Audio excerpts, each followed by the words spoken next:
السلام عليكم ورحمة الله وبركاته. أعوذ بالله من الشيطان الرجيم. بسم الله الرحمن الرحيم.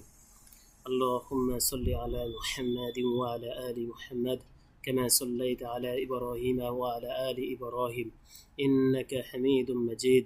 اللهم بارك على محمد وعلى آل محمد كما باركت على إبراهيم وعلى آل إبراهيم إنك حميد مجيد.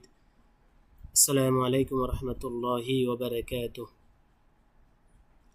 এটি হচ্ছে আমাদের বইয়ের সর্বশেষ গল্প। এরপরে আর কোনো গল্প নেই। এই গল্পটি হযরত মুহাম্মদ সাল্লাল্লাহু আলাইহি ওয়াসাল্লাম ওনার জীবনের একটি স্মরণীয় ঘটনা।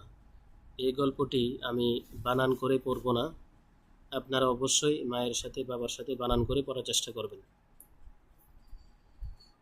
বিসমিল্লাহ। মহানবী সাল্লাল্লাহু আলাইহি ওয়াসাল্লাম ও খেজুর গাছ। মহানবী সাল্লাল্লাহু আলাইহি ওয়াসাল্লাম মসজিদে মানুষকে ভালো কথা শোনাতেন।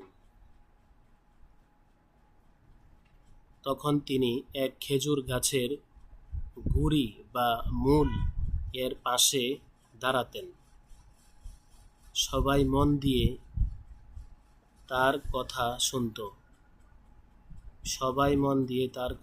শুনত।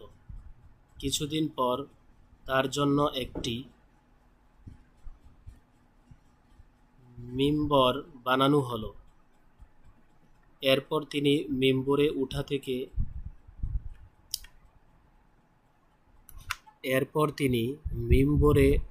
উঠে কথা বলতে লাগলেন।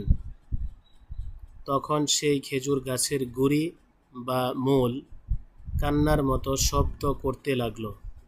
লোকেরা সেই শব্দ শুনতে পেল। মহানবী সাল্লাল্লাহু আলাইহি ওয়াসাল্লাম মিম্বর থেকে নেমে এলেন।